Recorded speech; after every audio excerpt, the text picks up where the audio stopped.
नमस्कार, पंजाब केसरी टीवी में आपका स्वागत है। और आप सरकार और नेताओं की बड़ी बड़ी बातें सैनिकों के सम्मान को लेकर सुनते होंगे, लेकिन आज एक ऐसे सैनिक से हम मुलाकात कराते हैं जो सरकार की बेरुखी की वजह से आज सड़क पर बैठने को मजबूर हो गया है। सैनिक है सार्जेंट मनोज शर्मा, और एयरफोर्स में थे और एयरफोर्स में नौकरी के दौरान अपनी दोनों टांगे गंवा चुके हैं। फिलहाल व्हील चेयर पर वो आपको सामने दिखाई दे रहे होंगे।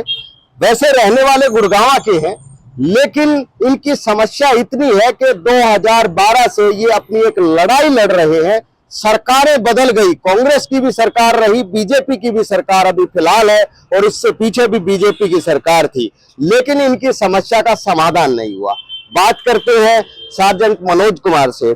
मनोज जी, क्या दिक्कत आई और किस वजह से आज आपको सड़क पर बैठना पड़ रहा है? नमस्कार, धन्यवाद आपका जी। मैं 1994 में एयरफोर्स में लगा था साहब, और जम्मू कश्मीर में तैनाती के दौरान 2012 में मेरे साथ ये हादसा हुआ, जिससे मेरी पूरी जिंदगी तहस नहस हो गई। मेरा शरीर छाती से नीचे का काम नहीं करता है और मैं 100% एक दिव्यांग हूँ। जो सैनिक देश की सेवा करते हुए, माँ भारती की सेवा करते हुए शहीद या दिव्यांग हो जाते हैं, उन्हें हरियाणा गवर्नमेंट से 200 वर्ग गज प्लॉट देने का प्रावधान है। मैंने इसी के तहत 2012 में अप्लाई किया था, लेकिन इतने साल, लगभग 13 साल बीत जाने के बाद भी अभी तक सिर्फ आश्वासन के सिवा मुझे कुछ नहीं मिला जी। लेकिन आपने एक फोटो दिखाया, प्लॉट तो आपको दिया गया था।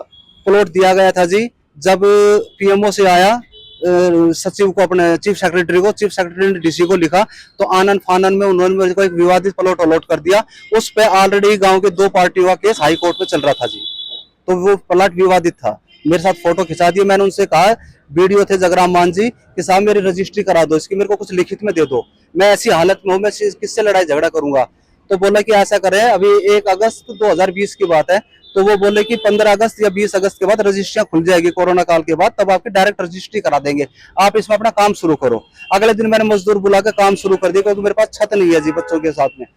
तो मैंने काम शुरू किया, तो शाम तक पूरा दिन काम चलाए, मेरे 8-10 हजार रुपए लगे।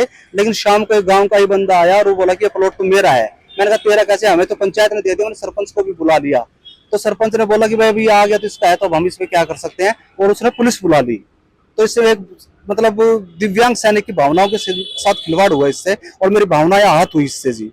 तो आपने फिर किसी से बात करने की कोशिश की होगी, बड़े आला अधिकारियों के पास गए होंगे, नेताओं के पास गए होंगे, वहां से क्या जवाब मिलता है? ऐसा कोई भी नेता नहीं है। मैं बता रहा, 12 साल में 3 मुख्यमंत्री बदले, तीनों का अप्रोच किया। 12 साल में 8 डीसी बदले, कोई ऐसा डीसी नहीं जिसके पास मैं नहीं गया हूँ। सारा रिकॉर्ड इन फाइलों में सबकी रिसीविंग ले रखी है। इन 12 सालों में 2 सरकारें बदल गई। 2012 में शुरुआत है, कांग्रेस की सरकार थी। इसमें पार्टीबाजी में मैं नहीं घुसना चाहता, क्योंकि मैं एक सैनिक हूँ, सैनिक सबका होता है। लेकिन इसमें सैनिक, अब इसमें किसी का नहीं हुआ, मजबूरी में एक साथ छोड़ दिया एक सैनिक का। लेकिन आपने तो पीएमओ तक गुहार लगाई है, प्रधानमंत्री ऑफिस तक गुहार लगाई है, फिर भी समाधान नहीं हो रहा। नहीं, फिर भी कोई समाधान नहीं हुआ। 2020 में पीएमओ से भी एक स्वीकृति आ गई है, सकारात्मक जवाब आया वहां से भी। माननीय रक्षा मंत्री राजनाथ सिंह से भी मैं मिला हूं पर्सनली, वहां से भी सिर्फ आश्वासन नहीं मिला है जी।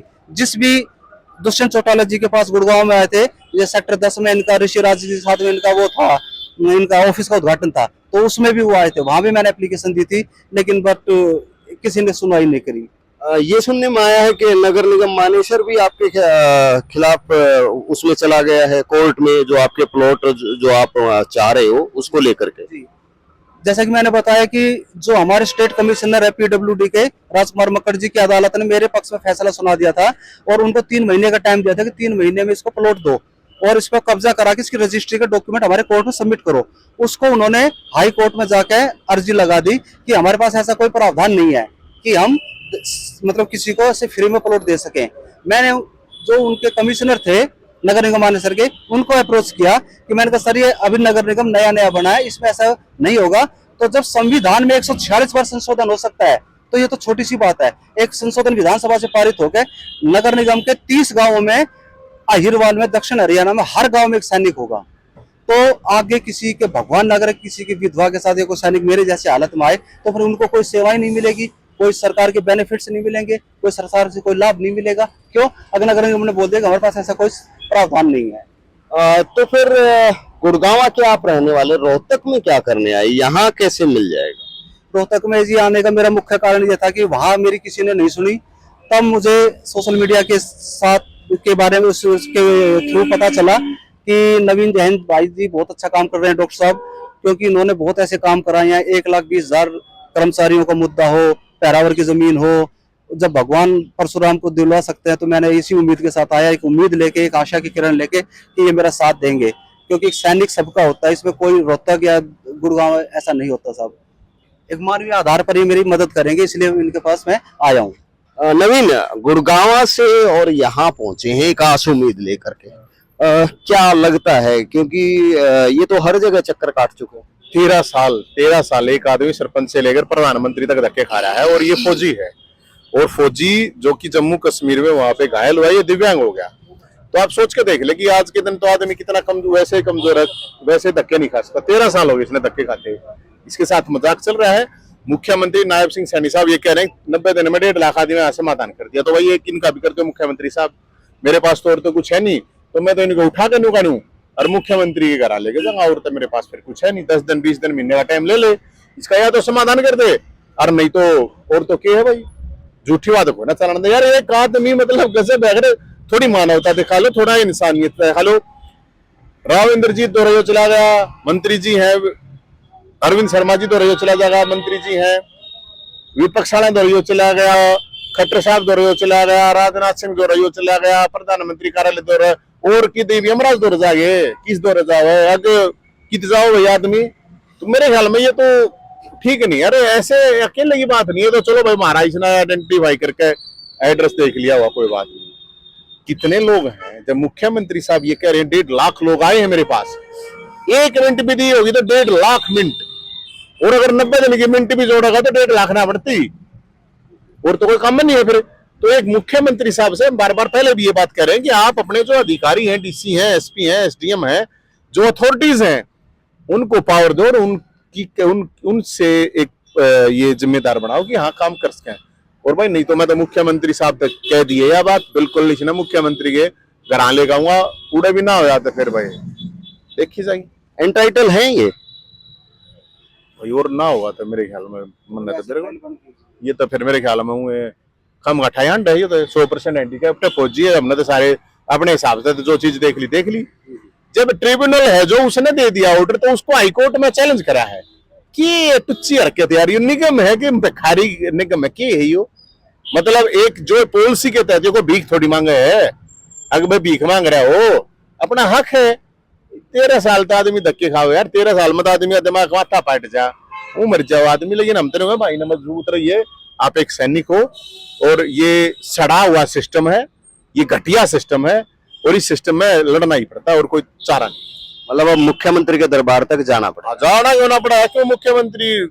मुख्यमंत्री होगा ना, भगवान थोड़ी है, राजा होगा, इतना ही उसका है। तो मुख्यमंत्री साहब से हम तो कह रहे हैं, रिक्वेस्ट कर रहे हैं, क्या जरूरत है उड़ जाने की?